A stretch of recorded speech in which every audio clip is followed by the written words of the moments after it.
the unemployment rate has increased by 0.2 of a percentage point. Lonyukelayo kutsho kumyinge ka-32.1% izingalentswela-ngqesho kweli.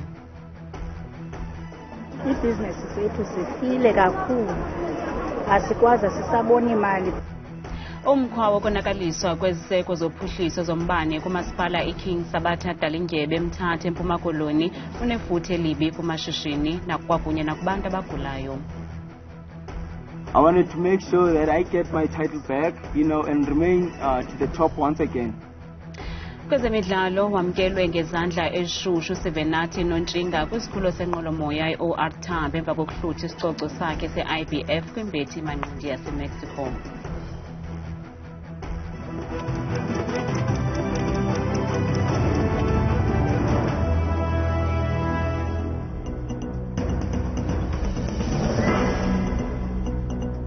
Sinamkele kwiindaba zethu ngokuhlwanje andamba indodwa andamba nophumza sikhumba noyitoliki yolwimi lwezandla Botani Mzontsundu.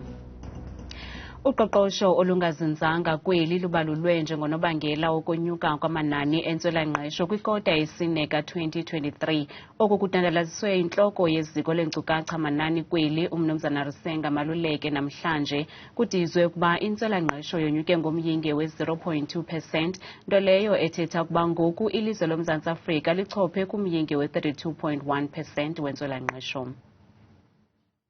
Babalelwa ku-46,000 abemibeli abalahlekelwe imisebenzi kwikota yesine, ngelixa amacandelo afana nolwakhiwo, ezolimo, ezemveliso norhwebelwano ingawona negalelo elikhulu kwilahleko yemisebenzi. Noko kunjalo amacandelo afana nezezimali, ezothutho, ezemigodi namacandelo abucala ngawona negalelo kwingqesho yabantu abaninzi. The number of the employed has decreased by 22,000.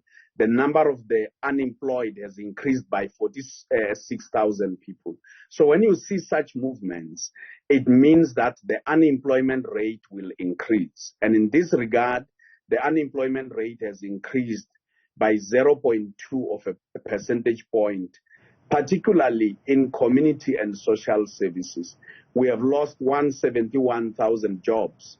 We have also lost in construction 36,000 jobs, and indeed we have lost in agriculture 32,000 jobs. Ngokweenkcukacha zamaphondo, iphondo leMpuma Koloni lelona liphala phambili ngokuba nelahleko yemisebenzi nebalelwa ku-111,000. So the Eastern Cape has been leading. It is followed by the Northwest in terms of the official unemployment rate, sitting in the regions, the Eastern Cape sitting in the regions of about 38%. Ngelixa kukholelwa ukuba ukukhuliswa koqoqosho lelona khubalo elinokudala amathuba engqesho. We need infrastructure to be proper, we need it to be predictable. We need the energy situation in the country to be sorted. That's a very big one. That's a very big obvious one, which if sorted would go a very long way towards improving the economic growth of the country. And I think an issue like that would definitely go a long way towards helping that unemployment number for us. Ukanti ezinkcukacha zikwadandalazise ukuba ulutsha iselelona lithwaxeka ngamandla njengoko ingabantu abayi-87,000 abongeziweyo abangenamisebenzi kule kota yesine. Umphathiswa wezezimali kweli uMnumzana ku-Godongwana uthi basankonye isandla exhaseni amaqumrhu karhulumente athwembende zingxaki zezimali. Wakuvakalisa oku ngethuba lendibano nonondaba ngaphambi kohlahlo lwabiwo-mali lwakhe lwaphakathi enyakeni.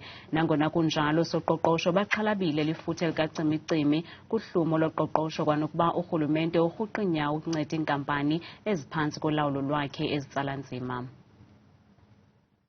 Ingxaki zemali ezijongene neenkampani zikarhulumente zinegalelo ekudodobaleni koqoqosho lweli. Olu luluvo lwengcali zezoqoqosho. Ezona eziphambili Eskom neTransnet. Eskom is still needing a lot of funding to survive.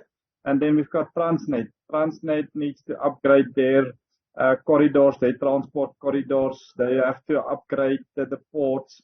Sukela ngo-2022, uNondyebo uhlangule u-Eskom ngesixamali esifika kwi-254 billion yeerandi. UTransnet wahlangulwa nge-47 billion yeerandi. Iinkampani ezifana neDenel ne-SAA nazo zidinge ukuba urhulumente azihlangule.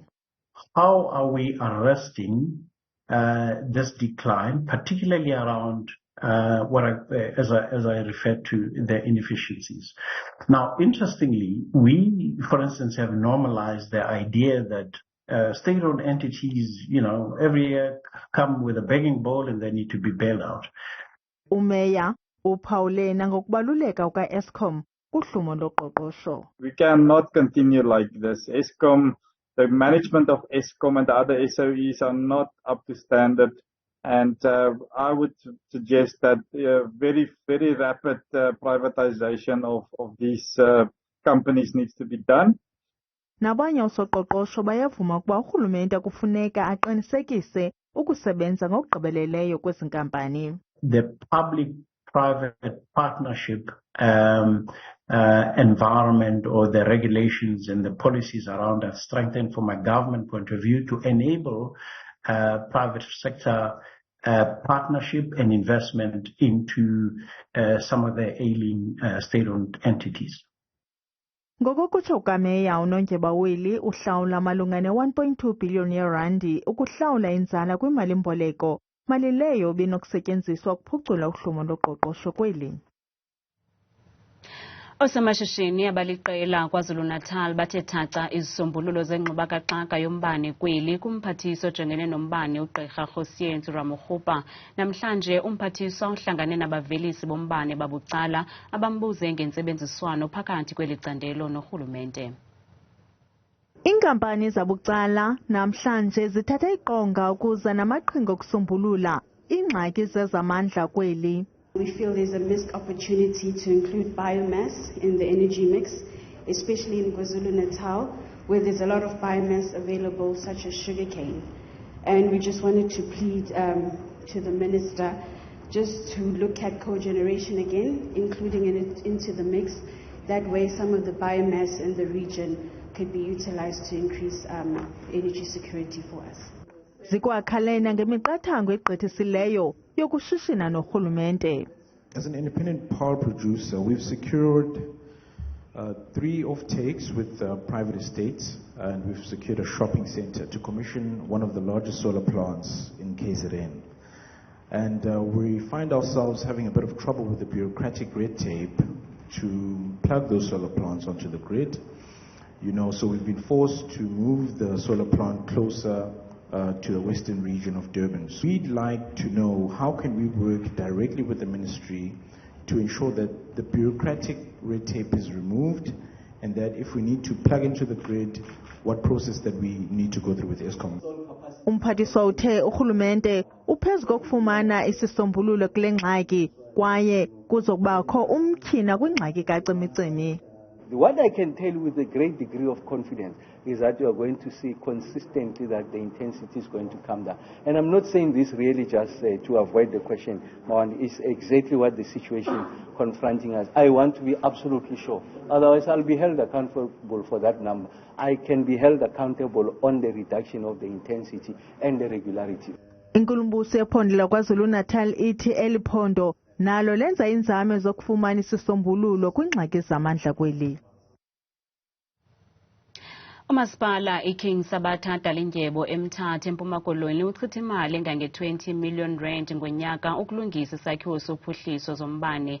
Lowo uligosa lezonxibelelwano kulo masipala uLwethu Mabhovula uthi kwebiwa kunye nokonakaliswa kweentambo zombane kubangela kuba ucimicimi wombane uhlala ixesha elide kwaye oku kuchaphazela abahlali ngeendlela ezahlukeneyo. Intatheli yethu uNtsikinoyiya usenzelele ngxelo. Inxalenye yamatutu entambo neziseko zombane ishicilelwe ikhamera izenzela kobuxhakaxhaka zengelixa kusafakwa iziseko ezitsha abebetheka kanobom amashishini ingakumbi asakhasayo. Ibhizinesi zethu zifile kakhulu, asikwazi sisabona imali because into yenzekayo uyemka umbane for hours and ke thina ke sisebenza ngamanzi ashushu ngedraya, so kunzima kakhulu ke kuthi. Kanti nezakhiwo zedolophu zitsha imihla nezolo yaye kurhanelwa izinyoka nakweli ityeli nangona uphando lusaqhutywa, utsho uOlwethu. Into abayenzayo ngobusuku bahamba around kwikiosk ezi zombane zikamasipala, bafike bazigalele ipetrol bazitshise.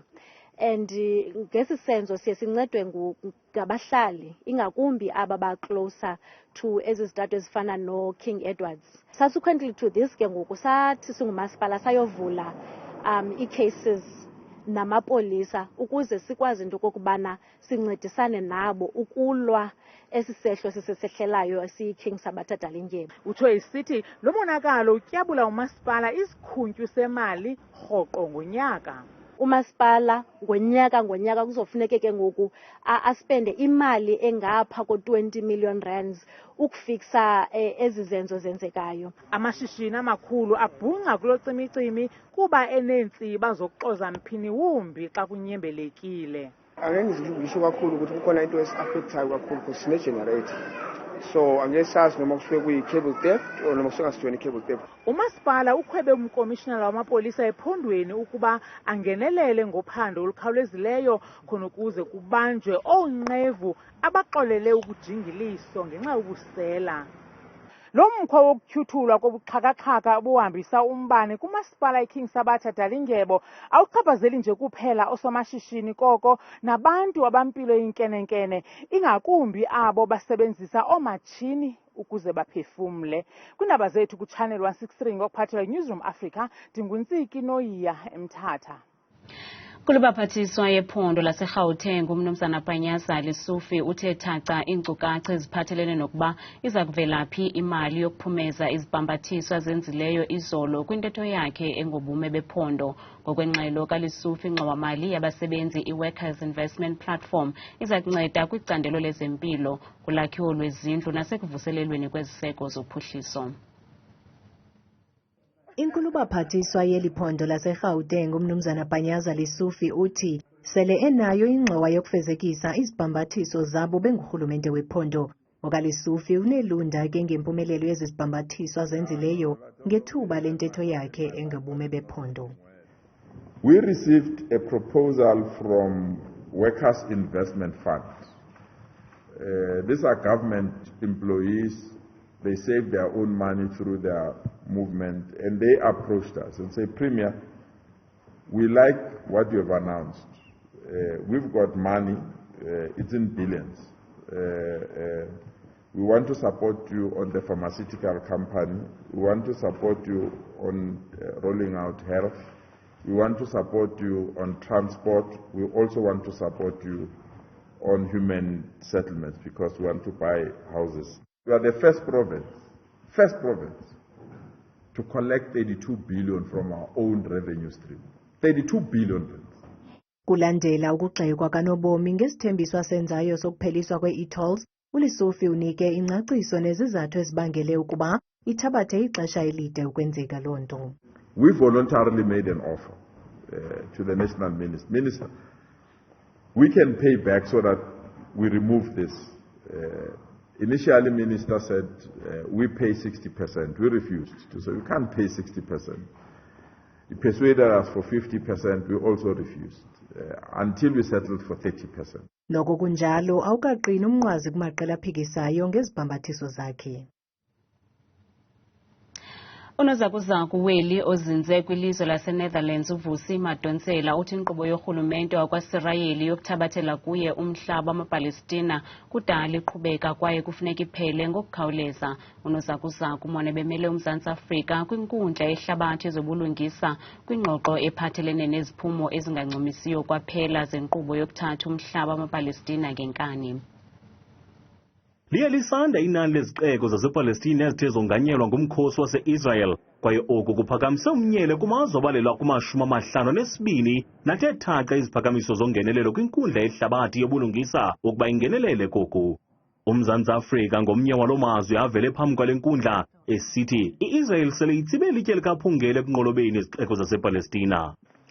South Africa cannot overstate the significance of this advisory opinion for the Palestinian people, more especially the legal characterization of the situation of occupation and the imposition of the system of racial oppression and apartheid, which have unconscionably been permitted to continue for far too long. The occupation alone has persisted for 56 years. umadonsela nomele uMzantsi Afrika phambi kwale nkundla uthi kuya kuba nini na phambi koba kubekho ungenelelo kule mfazwe neqoqisa ngokuthatha amakhulukhulu wabantu mihla le, kambi esongeza ngelithi kwezi ntsuku ezili-136 ihlabathi libone ukuhlaselwa kweGaza kwanokuqhubekeka kokuphulwa kwemithetho yehlabathi. South Africa underscored how Israel's ongoing acts and omissions in Gaza form part of a continuum of illegal acts perpetrated by it against Palestinian people since the 1948 Nakba, and since then the 1967 occupation. The legality of that occupation is now the subject of this matter before the court. Ukanti babalelwa ku-30,000 abantu abathe basweleka kolu hlaselo lwaseGaza ukusukela ku-Oktoba wonyaka ophelileyo. Abemi boMzantsi Afrika bebebuthelene kwisikhululo senqwelomoya i-OR Tambo eRhawutini beyokwamkela intshatsheli ye-IBF uSivenathi the Special One Nontshinga ngethuba igaleleka kweli isuka kwelaseMexico nenzalelwane yasemdantsane ibethe imbethi manqindi yaseMexico Adrian Carril. Ibeluvuyo nochulumanco kubemi boMzantsi Afrika nanjengoko ide yafika intshinga ye-IBF kweli loMzantsi Afrika emveni kokuba uSivenathi Special One Nontshinga elandele izithembiso zakhe zokubuya nayo le ndebe. Ngethuba ethetha nonondaba uNontshinga uqale ngokubulela abo bathe bamxhasa ngethuba bephulukene nale ntshinga. Uthi kulomlo eyona njongo yakhe bekuqinisekisa ukuba uthatha onke kungokwakhe. I wanted to make sure that I get my title back, and remain to the top once again. This is not for me, it's for the whole boxing fraternity here in South Africa. Remember, we are the only credible world champions here in Africa.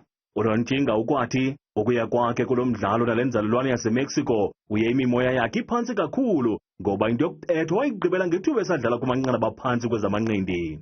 Moya wam liphantsi because ndicinga ugqibela kwam uluza ibeku I was ndandiyi-amateur, yabo. Ne-boxing essays ekwemzekweni ukuvuyela nokwamkela uNontshinga besithi uwenze uMzantsi Afrika wazingca ngaye. As Boxing SA, the country, the ministry, we are so delighted with this achievement. Sive went to Mexico and took back what belongs to South Africa and took back what belongs to the continent. So we're here to say that this is a hero's welcome for you, Sive. We love you in South Africa. We love you in this continent. Continue doing us proud. uNontshinga uthi uyakholelwa ukuba xa kunothiwa gqolo nokukhangelwa kwetalente efana neyakhe ezilokishini kuninzi okungazuzwa kweli loMzantsi Afrika. uNontshinga uthi le ndebe uza kuyisa kwiphondo leMpuma Koloni ukuqinisekisa ukuba abantu belo phondo bayavuya naye.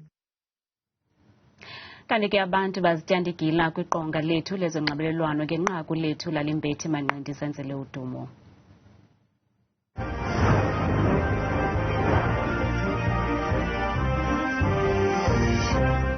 Sithi alala mani kumfana kaNontshinga kuhle xa sibona abafana basaze ngobuso elizweni belithatha ilizwe lethu belibeka endaweni.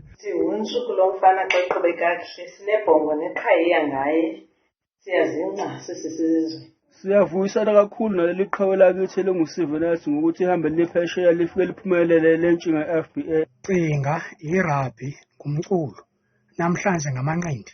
Kaloku alapha ebholeni kwisoka khange sibuye silambatha kwiAFCON. Uthixo makadunyiswe eSouth Africa. Nemvumi ikhona apha iwongiwe nawe ngapha uwongelwa inqindi liyaqhuma inqindi eSouth Africa. Yo, glory be to God. Awu sinomfana odume ngenqindi. La ngona kwakubuhlungu oyayithathwa ilanto kapha kuyi. Ngoku hayi sesiphoswe olibala uba iphinde ibuye nayo le ntshinga ekhaya size wonke kwethu umsebenzi. Ngithanda ukubongela insizwa ethe yabuya nesicoko eSouth Africa uNontshinga. Ngokubetha insizwa yale eMexico sithi nje halala. Ndithi untsho kumpho kaNontshinga wangaqhubeleka phambili. Kanti uThabile Makhaphela selengxangile neMozulu.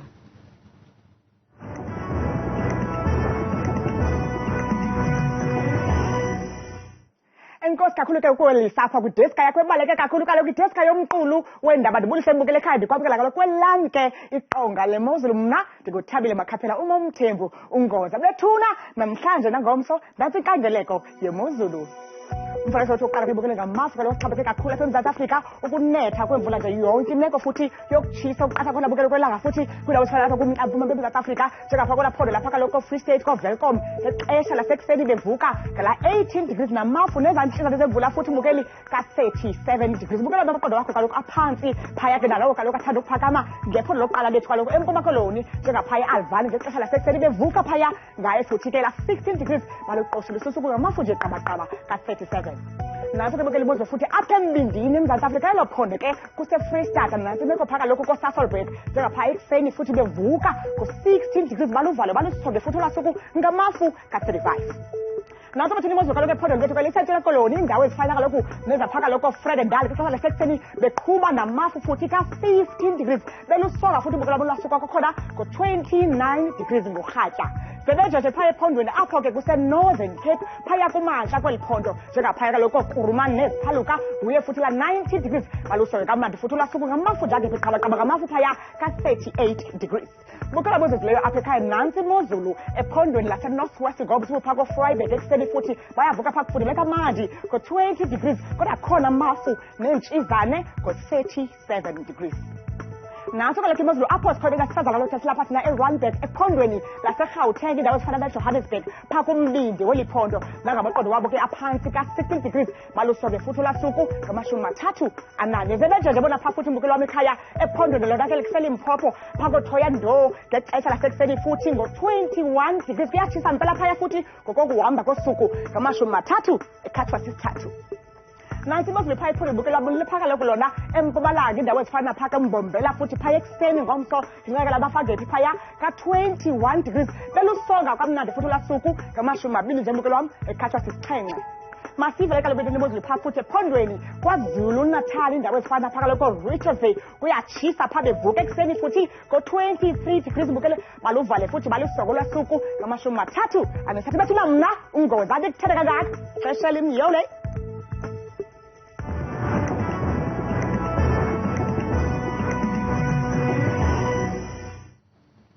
kanti xa siqukumbela ubhengeziwe umhla wonyulo lukazwelonke ngomhla we-29 kuMeyi kanti ke iofisi yobumongameli izawubhengeza usuku kungekudala kamnandi mawethu.